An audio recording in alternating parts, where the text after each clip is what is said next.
Imagine living in a high-rise apartment, falling asleep feeling safe, only to wake up trapped in a burning inferno with no way out. That was the horrifying reality for residents of Grenfell Tower in London on June 14, 2017. A tragedy that exposed one of the deadliest urban planning mistakes in modern history. The fire started on the 4th floor, but spread at a terrifying speed, engulfing the 24-story building in flames within minutes. Why? A cheap, highly flammable cladding was installed on the exterior during renovations, a decision made to cut costs rather than prioritize safety. Doesn't that just sound like a disaster waiting to happen? But it gets worse. Grenfell lacked basic fire safety measures that could have saved lives. There were no sprinklers, no proper fire exits, and no safe evacuation plan. Residents were told to stay put, a policy designed for buildings with fire-resistant materials, which Grenfell did not have. This decision trapped people inside, leading to horrifying scenes of families trying to escape as flames consumed their homes.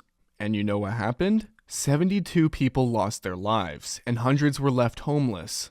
The fire was entirely preventable, with warnings about the unsafe cladding ignored for years. Public outrage erupted, leading to inquiries, lawsuits, and promises of reform. Yet, years later, thousands of buildings worldwide still use similar deadly materials. Grenfell wasn't just a tragedy, it was a warning. But the real question is, has the world truly learned its lesson?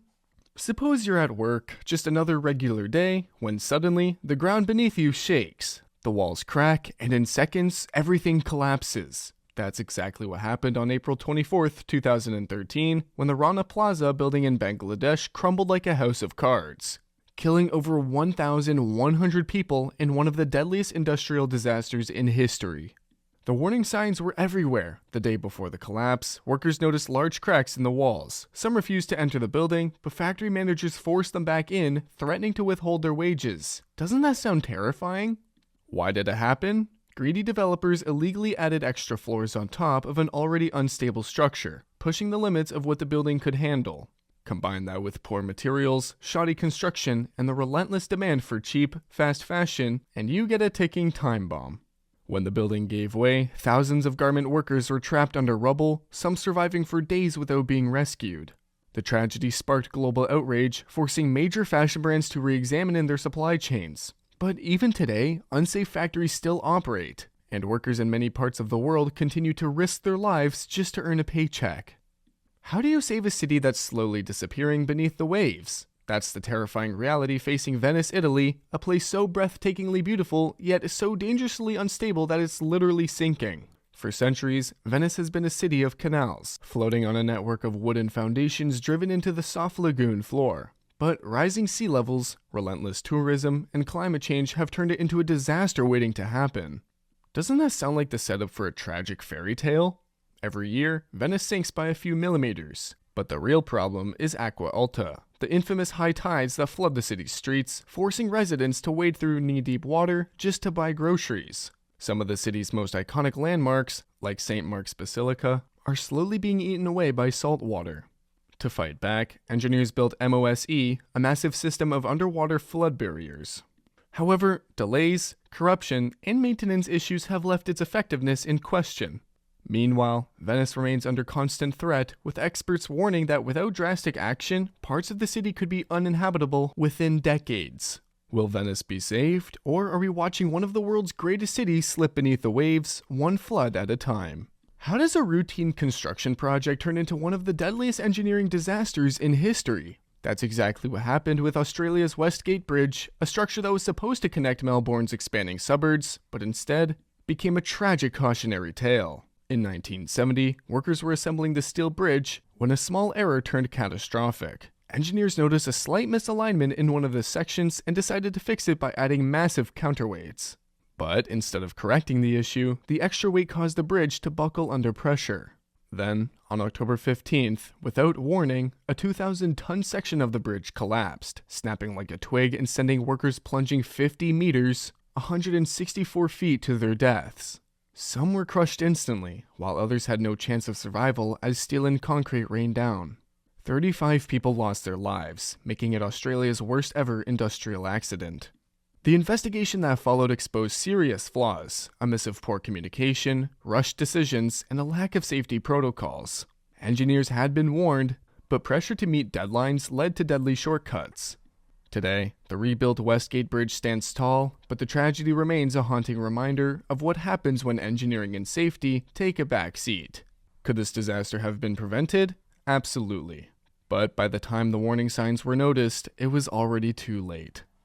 If there's one place where time seems to stand still, it's the street of Dhaka. Bangladesh's capital isn't just known for its vibrant culture and booming economy. It's infamous for having some of the worst traffic jams on Earth. With over 23 million daily commutes, the city's roads are a battleground of cars, buses, rickshaws, and pedestrians, all crammed into a system that can barely handle half the load. Rush hour? More like a rush day.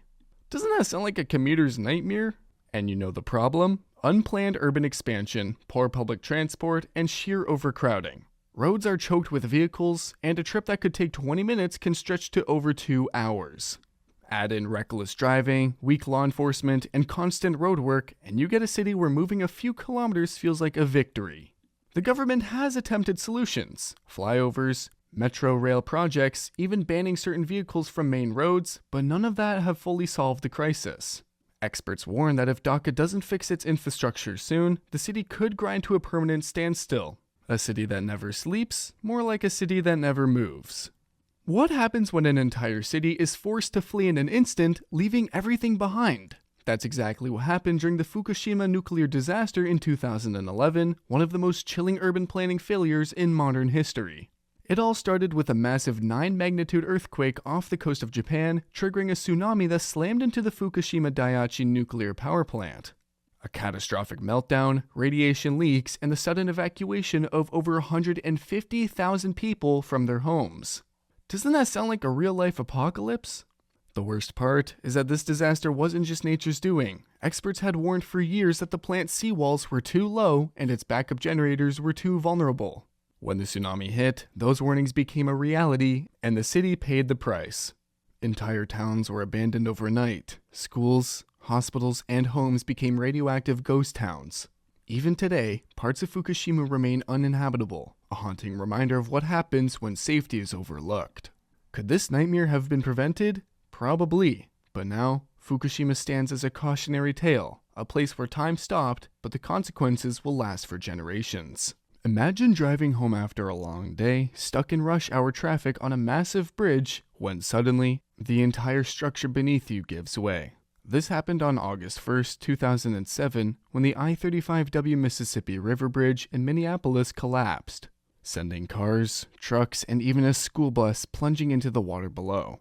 13 people lost their lives, and over 140 were injured in what became one of the deadliest infrastructure failures in U.S. history.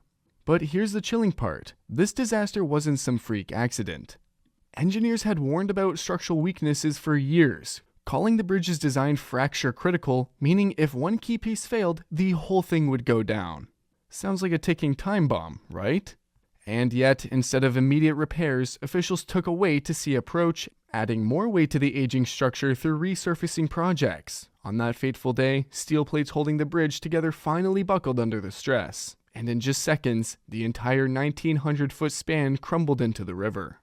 Could this tragedy have been avoided? Absolutely. However, the collapse of the Minneapolis bridge serves as a brutal reminder of what happens when cities ignore aging infrastructure.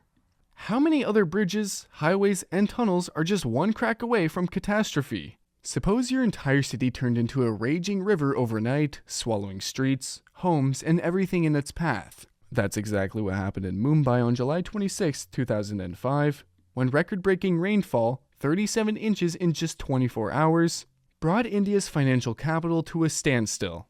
Trains stopped mid-track, cars floated down highways, and thousands of people were stranded on rooftops, waiting for rescue.